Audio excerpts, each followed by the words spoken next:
నమస్తే అండి. జై జవాన్ జై కిసాన్ అంటారు. ఇప్పుడు కిసాన్ వచ్చి రోడ్డు మీద కూర్చునే పరిస్థితి వచ్చింది. ఇది చాలా దౌర్భాగ్యకరమైన విషయం. ఇక్కడి నుంచి కొంతమంది నాకు ఫోన్ చేసి మేము వస్తాం అక్కడికి కలడానికి అంటే, మీరు రావడం కరెక్ట్ కాదు. నేనే మీ దగ్గరికి వస్తాను. వచ్చేటప్పుడు water man of India Rajendra Singh గారిని కూడా తీసుకొస్తానని. ఎందుకంటే అక్కడ ఒరిస్సాలో ఒక తీవ్రమైన ఇబ్బందులు ఉన్నాయి. అంటే మా మైన్స్ని తీసుకెళ్లి ఆదివాసీలకి హక్కులకు వ్యతిరేకంగా ఇష్టం వచ్చినట్టు నాశనం చేస్తున్నారని దాని గురించి ఒక 4 రోజుల నుంచి అక్కడ ఉన్నాం. ఇప్పుడు ఇక్కడికి రావడం జరిగింది.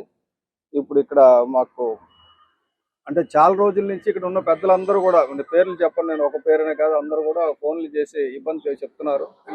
మీ భూమిని మీ పర్మిషన్ లేకుండా తీసుకునే హక్కు భారతదేశం ఇంకా ముఖ్యమంత్రులకి ప్రధానమంత్రులకి ఇవ్వాల. ఇది జిరాయితీ భూమి. ట్రాన్స్ఫర్ ఆఫ్ ప్రాపర్టీ యాక్ట్ ఉందంటే ఒక చట్టం, మీకు ఓనర్షిప్ చట్టం ఒకటి ఉంటుంది. ట్రాన్స్ఫర్ ఆఫ్ ప్రాపర్టీ యాక్ట్ ప్రకారం ఏంటంటే ప్రాపర్టీ తాలూకా రైట్స్ మీకు ఉంటాయి. మీ రైట్ ఎప్పుడు పోతుందంటే మీరు మీ ఇష్టానుసారం మీ చిత్తశుద్ధిలో మీరు ఇద్దాం అనుకున్నప్పుడు మీకు కావాల్సిన డబ్బుని అవతలోడు ఇచ్చిన తర్వాత లాస్ట్ పైసా వరకు మీకు చేరిన తర్వాత ఆ ప్రాపర్టీ వాళ్ళకి వెళ్తుంది. మీకు 100 రూపాయలు ఒప్పుకొని 99 రూపాయలు ఇచ్చి ₹1 ఇవ్వకపోతే ఆ ప్రాపర్టీ వాడిది కాదు, మీదే. ఆ అడ్వాన్స్ మళ్ళీ అడిగి ఇచ్చేవచ్చు. అటువంటి పరిస్థితిలో ఉన్నది. ఇక్కడ ఏంటంటే మీకు రకరకాల హక్కులు ఉన్నాయి. ఇక్కడ ఏంటంటే ఒకటి వ్యవసాయ భూమి వినియోగ మార్పిడి జరగకుండా, ల్యాండ్ యూజ్ చేంజ్ జరగకుండా వ్యవసాయ భూమిని ఎక్వైర్ చేయడానికి గవర్నమెంట్కి లేదు. నెంబర్ 1. మీకు ఇప్పటి వరకు నోటిఫికేషన్స్ ఇవ్వలేదు, నోటీసులు ఇవ్వాల, కానీ జీవో ఇచ్చేసారు. అంటే మన కన్సెంట్ లేకుండా, మన అనుమతి లేకుండా మన భూముల్ని ఎవరికో దారాదత్తం చేయడానికి చంద్రబాబు నాయుడు గారికి కూడా అధికారం లేదు. చీఫ్ మినిస్టర్ కావచ్చు, క్యాబినెట్కి అధికారం లేదు. వాళ్ళందరూ కూడా మనకి సేవ చేయడానికి ఉన్నారు తప్ప మన మీద సారీ చేయడానికి లేదు. ఎవరైనా సరే, ఏ ప్రభుత్వం అయినా సరే. మనకి ఇక్కడ ఏమంటే మీరు గ్రామస్తులంతా కలిసి మీ భూములు ఇవ్వదలుచుకోలేదు, మేము వ్యవసాయం చేయదలుచుకున్నాం అంటే, వ్యవసాయం చేయడం అంటే ఏంటంటే భవిష్యత్తులో ఆహార భద్రత. ఇప్పుడు రకరకాల యుద్ధాలు జరుగుతున్నాయి, అన్ని జరుగుతున్నాయి. అల్టిమేట్గా మనకు కావాల్సిన తిండి లేకపోతే ఎవడు బతకడు. లేదా వ్యవసాయ భూములు నాశనం చేసుకుంటూ పోతే ఆహార భద్రతకు కొరవ వస్తుంది, దేశానికి ఇబ్బందులు పడుతుంది. కాబట్టి మీరు చేస్తున్న ఉద్యమం డెఫినెట్గా మంచిది. దేశం గురించి, రాష్ట్రం గురించి కూడా మంచి పని చేస్తున్నారు మీరు. ముందు మిమ్మల్ని అభినందిస్తున్నాను, మీ అందరినీ కూడా అభినందిస్తున్నాను నేను. ఎందుకంటే ఇది ఇలా ధైర్యం చేసే వాళ్ళు ఎవరు లేక దౌర్జన్యంగా భూములు లాక్కుంటున్నారు. మీకున్న హక్కుల్ని కాలరాస్తున్నారు. మీకున్న హక్కుల్ని చెప్పడానికి అని చెప్పి రాజేంద్ర సింగ్ గారు వచ్చారు. 1 గంట సేపు నుంచి కూర్చొని ఏం చేయాలి, తదుపరి కార్యాచరణ ఏం చేయాలనేది కూడా చెప్పడం జరిగింది. తదుపరి కార్యాచరణ మీరు చేస్తే ఈ భూములు మీకు ఎక్కడికి పోవు. నెంబర్ 1, మీ భూములు మీ దగ్గర ఉంటాయి. ఒకవేళ మీ భూములు ఎప్పుడైనా మీరు ఇవ్వాలనుకుంటే మీ అనుమతితో, మీ ఇష్టపూర్వకంగా ఇవ్వాలి తప్ప ఎవరో ఒకరు వచ్చి బలవంతం చేసేసి క్యాబినెట్ తీర్మానం అయిపోయిందంటే, మీ ఆస్తులు తీర్మానం చేయడానికి క్యాబినెట్ ఎవరు? క్యాబినెట్కి ఏ రకమైన హక్కు లేదు. నెక్స్ట్ వ్యవసాయ భూమి వినియోగ మార్పిడి జరగకుండా చేయడానికి లేదు. రాజేంద్ర సింగ్ గారు మొత్తం దేశం, ప్రపంచం అంతా తిరిగి వ్యవసాయ క్షేత్రాలను కాపాడడానికి, జలవనరులను కాపాడడానికి ఇప్పుడు కొత్తగా పర్వతాల చట్టం తీసుకురావాలని ప్రయత్నం చేస్తున్నారు. అందులో భాగంగా దేశం అంతా తిరుగుతున్నారు. ఆయన వచ్చారు, ఆయన చెప్పాల్సిందంతా చెప్పారు. ఆయన 2 ముక్కలు మిమ్మల్ని ఉద్దేశించి చెప్తారు. ఆ చెప్పింది నేను తెలుగులో మళ్ళీ ట్రాన్స్లేట్ చేస్తాను. भाई साहब आप तो आगे जो करना है। सबको नमस्कार। आपका ये जो आंदोलन है, मैं ये मानता हूँ कि ज़मीन को और किसानी को और जवानी को बचाने का आंदोलन है। आप यदि अपनी ज़मीनों को नहीं बचाओगे तो हमारे पास इस देश में खाने के लिए नहीं बचेगा। इसलिए मैं सबसे पहले तो आप सबके इस आंदोलन को समर्थन देने के लिए यहाँ आया हूँ। ఇప్పుడు మీరు నిజంగా వ్యవసాయం, మీ అందరికీ ముందు నమస్కారం చెప్పారు. ఆ తర్వాత మీరు వ్యవసాయం చేయకపోతే తిండి ఉండదు, ఎవరికి తిండి ఉండదు. కాబట్టి ముందు మీరు చేస్తున్నది మంచి పని. మీకు ఆహార భద్రత గురించి మీరు ఈ పని చేస్తున్నారు. దీనికి ఆయన మీకు సంఘీభావం తెలియజేయడానికే నేను ఇంత దూరం వచ్చాను. अभी इस देश में व्यापारियों की सरकार है, और जब व्यापारियों की सरकार होती है तो किसान जो है वो कंगाल हो जाता है। ఈ దేశం ఇప్పుడు వ్యాపారస్తుల సర్కార్. ఈ ప్రభుత్వం వ్యాపారస్తుల ప్రభుత్వం అయిపోయింది. ప్రజల ప్రభుత్వం కాదు, రైతుల ప్రభుత్వం కాదు, వ్యాపారస్తుల ప్రభుత్వం అయిపోయింది. అటువంటి పరిస్థితులు ఏంటంటే రైతుల బ్రతుకులు కంగాలు అవుతాయండి. కంగాలు అనే దానికి మళ్ళీ తెలుగు పదం నాకు రాదు, హిందీలో అని చెప్పారు. కంగాలు చేయగరా అంటాం కదా, అలాగే మన బతుకులు కూడా కంగాలు అయిపోతాయండి. भारतीय शास्त्रों में ये कहा है कि जब राजा हो व्यापारी तो किसान और प्रजा हो जाती है भिखारी। రాజు ఎప్పుడైతే వ్యాపారస్తుడు అయిపోతాడో, అంటే ఎకనామీ గురించి ఆలోచిస్తుంటే రాజు, ఆ, రైతులను ప్రజలు బికారులు అయిపోతారు. సో రాజు వ్యాపారి అయితే రైతు బికారి అవుతాడు అని చెప్తున్నారు. तो अब जो राज है वो किसानों के बारे में, रैयतों के बारे में नहीं सोचता, वो केवल और केवल उद्योगपतियों के बारे में सोचता है। ఇప్పుడు రాజ్యం ఎలాగుందంటే రైతుల గురించి వాటి గురించి చూడటం లేదు, కేవలం ఉద్యోగ అంటే వ్యాపారస్తుల గురించి, బడాబాబుల గురించి చూస్తున్నారు. इसीलिए आपसे बिना पूछे हुए आपकी जमीन के लिए एक जीआर निकाल दिया कि भाई अब ये जो जमीन है उद्योग के लिए दे देंगे। उसका टाइटल चेंज नहीं किया, आपसे पूछा नहीं, सेक्शन 4 सेक्शन 11 कुछ कार्रवाई हुई नहीं। तो आप ये समझ सकते हैं कि यदि आपको आप अपनी जवानी बचानी है, जमीन बचानी है, अपनी खेती बचानी है, तो फिर संगठित होकर लड़ना ही इसका एक रास्ता है। మీకు నోటిఫికేషన్ ఇవ్వలేదు, నంబర్ 4 నోటిఫికేషన్ ఇవ్వలేదు, 11 నోటిఫికేషన్ ఇవ్వలేదు, మీ భూములు ఎక్వైర్ చేస్తామని చెప్పలేదు, చెప్పకుండా మాత్రం జీవో ఇష్యూ చేశారు.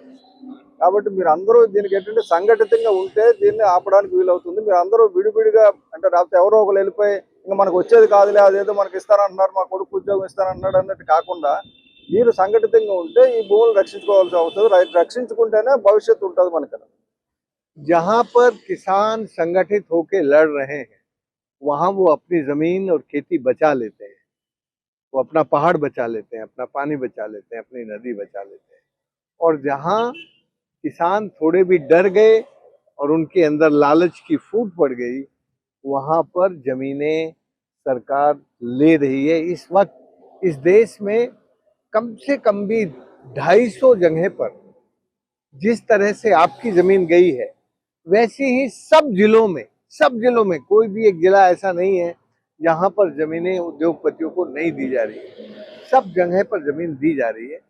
पर इस लोकतंत्र की एक खास बात है कि जहां का लोग संगठित होकर लड़ता है वहां की सरकारें किसानों की जमीन नहीं छीन पाती। आप दिल्ली का आंदोलन देख रहे हैं, कितना भयानक आंदोलन था, तीनों कानून उनको वापस लेने पड़े। तो आपकी तो जमीन, आप इसके मालिक हैं। यदि आपकी मुट्ठी मजबूत है तो आपकी जमीन कोई नहीं ले सकता। और यदि आपके अंदर फूट है, आपके अंदर लालच है, तो आपकी जमीन कोई बचा नहीं सकता। ఎక్కడైతే దేశంలో రైతులు సంఘటితంగా పోరాడారో వాళ్ళ రైతులు కానీ లేకపోతే ఆదివాసీలు కానీ వాళ్ళ భూములు వాళ్ళ పర్వతాలన్నీ రక్షించుకున్నారు. ఎక్కడైతే భయపడో లేకపోతే ప్రలోభపడో సంఘటితంగా లేరో అక్కడ భూములన్నీ పోయింది. కాబట్టి మీ భూములు పోకూడదంటే మీరు సంఘటితంగా ఉండాలి. ఇది మొట్టమొదట రూల్, మీరు గుర్తుపెట్టుకోవాల్సింది. और दूसरा क्या बोला था? मैंने कहा कि जहां जहां किसान डर गए हैं वो बोल दिया, वो जमीन ले लेते हैं। और जहां पर किसान संगठित होकर लड़ रहे हैं बोला वो कोई जमीन ले नहीं पाता है। इस वक्त पूरे देश में पहाड़ों के लिए, नदियों के लिए, पानी के लिए लूट का काम चल रहा है। అప్పుడు దేశంలో 250 పైన జాగాల్లోనే ఇటువంటి పరిస్థితుల్లో ఉన్నాయి. రైతుల భూములు తీసుకెళ్లి పరిశ్రమలకు ఇచ్చేస్తున్నారు రైతుల అనుమతులు లేకుండా. అలా జరగకూడదని ఇప్పుడు నిజంగా రైతు భూములు పరిశ్రమలకు ఇవ్వాల్సి వస్తే పరిశ్రమలో వాటా డైరెక్ట్ గా రైతులకు ఇచ్చేటట్టు ఉండాలి. అంతేగాని భూమిని ఎందుకు అమ్ముకోవాలి, మీరు భూమి ఎందుకు వదులుకోవాలి? ఇప్పుడు ల్యాండ్ పూలింగ్ తీసుకున్నారు అమరావతిలో, మరి దీనికి బదులు అది ఇస్తామంటున్నారు కదా.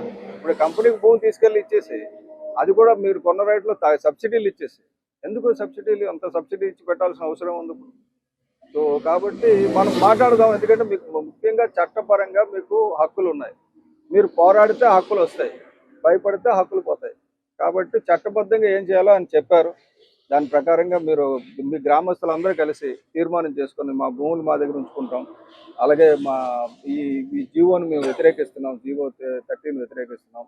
అలాగే మా వ్యవసాయ భూమిని కన్వర్ట్ చేయకుండా ఇండస్ట్రీ పర్పస్కి ఇవ్వడం అనేది కరెక్ట్ కాదు. ఇలాగే ఇన్ని పైన నదులు ఉన్నాయి, రిజర్వాయర్లు ఉన్నాయి, ఇన్ని రిజర్వాయర్ల నుంచి కింద ఆయకట్టు కింద ఉన్న భూమిని ఇలా చేయడం కరెక్ట్ కాదు, ఆహార భద్రత లోపం వస్తుందని చెప్పి ఆయన చెప్పారు. ఆయన ఇప్పుడు మీ ఆన్వాయితీ ప్రకారం తరతరాలుగా వ్యవసాయం చేసుకుంటూ ఉన్నాం, మా సాంప్రదాయం మేము కంటిన్యూ చేస్తామని చెప్పి ఒక తీర్మానం చేసి అందరూ సంతకాలు పెట్టి ఇప్పుడు ఏదైతే జీవో ఇచ్చారో ఆ జీవో ఇచ్చిన వాళ్ళందరికీ మనం పంపిస్తాం. మళ్ళీ రిజిస్టర్ పోస్ట్ లో పంపిస్తే సెట్ అవుతుంది. मैं अरावली पर्वत से आया हूँ, राजस्थान से। अरावली में किसानों की जमीन जहां जहां उनको लाइम स्टोन था, डोलामाइट था, ग्रेनाइट था, सैंड स्टोन थे, सब जमीनों पे लीगल और इलीगल पैसा दे के डाल के सब खदानें शुरू हो गई थी। हम लोगों ने 1988 में अरावली को बचाने का आंदोलन शुरू 1988 किया। मतलब 82 1988 88 में लड़ाई शुरू की और फाइनली 91 में आते आते हमने सारी खदानें बंद करा के वो जमीनें किसानों को दे दी। ఈయన అరావళి పర్వతాలు ఎక్కడైతే ఉన్నాయో ఢిల్లీని రాజస్థాన్ హర్యానా అక్కడ వరకు ఉన్నది అరావళి పర్వతాల్లో గుజరాత్ ఉన్న అరావళి పర్వతాలని రక్షించడానికి అక్కడ ఏంటంటే 28,000 మైనింగ్లు ఇది డాలమైట్ కానీ లేకపోతే గ్రానైట్ మన మార్బుల్ కానీ ఇవన్నీ రకరకాల మైన్స్ ఉంటాయి. ఆ మైన్స్ వల్ల ఏమవుతుందంటే రకరకాల వ్యాధులు వచ్చి క్యాన్సర్ వ్యాధులు వచ్చి మనుషులు చచ్చిపోవడం నీరు లేక వ్యవసాయాలు పోవడం ఇవన్నీ జరుగుతుంటే ఈయన 88లో కేసు వేసి 91లో ఆ కేసు గెలిచి మొత్తం 28,000 కార్ఖానాలు ముగించారు. 28,000 కార్ఖానాలు ఒప్పతున్నాం అంటే 28,000 కార్ఖానాలు ముయ్యాలంటే చిన్నది కాదు కదా, అది కూడా ఎంప్లాయ్మెంటే కదా. ఒక్కొక్క కార్ఖానాలో 4 10 మంది 20 మంది ఉంటారు కదా, మా నష్టం అంటారు కదా. కానీ రైతుల ప్రాణాల కంట వ్యవసాయం కంట అది ఇంపార్టెంట్ కాదని సుప్రీంకోర్టు తీర్మానం చేసింది. అటువంటి ఉద్యమాలు చేసి వచ్చిన చరిత్ర ఆయన ఒకటి. రెండోది ఏంటంటే ఆయన అక్కడ 32 నదుల్ని ఉపనదుల్ని రక్షించినోడు. అంటే ఎండిపోయిన ఉపనదుల్ని మళ్ళీ నీరు నిరంతరం ప్రవహించేటట్టు చేసి అది కూడా ప్రజల సహకారంతో, గవర్నమెంట్ నుంచి డబ్బు తీసుకోకుండా ప్రైవేట్ నుంచి డబ్బు తీసుకోకుండా ప్రజల సహకారంతో చేసి పెద్ద పెద్ద అవార్డులు రామన్ మెగసెస్ అవార్డు కానీ లేకపోతే international award Price Waterhouse awards అటువంటివన్నీ తీసుకున్న అతను ఇవాళ మీ గురించి మీరేం మాకు ప్రయాణం ఖర్చులు ఇవ్వలేదు, కాదు మీరేం మాకు ప్రయాణం ఖర్చులు ఇవ్వలేదు, భయానాలు ఇవ్వలేదు, ఏం లేదు. సో ఇంత దూరం ఎందుకు వచ్చామంటే కాదండి బాధ్యత, మీ మీద ప్రేమ అభిమానం అసలు కాదు. మాకు రైతు తిండి పెట్టే రైతుని కాపాడాల్సిన బాధ్యత మంది. అది ఆ బాధ్యతగా వచ్చాం తప్ప అభిమానంతో సానుభూతితో రాలే. అది మాత్రం చాలా క్లియర్ గుర్తుపెట్టుకోండి. మీరు మమ్మల్ని తిట్టినా నేను వస్తాను, మీకు పడకపోయినా నేను వస్తాను. ఎందుకంటే మీరు చేస్తున్న పని ఆల్రెడీ వ్యవసాయం లేకపోతే మన దేశమే లేదు. కాబట్టి మా బాధ్యత అది. మీరు కష్టాల్లో ఉన్నారంటే వచ్చి మీ అక్కడ నిలబడకపోతే మేము మనుషులం కాదు. మీరు తిండి పెట్టిన అన్నం పెట్టిన చేయని కరిస్తుంది అంటారు కదా కుక్కలాగా, అలా తిండి పెట్టిన చేయని కరిసి కుక్కలం కాదు, విశ్వాసంతో ఉండే కుక్కలం. రైట్ ఉంటాను. बस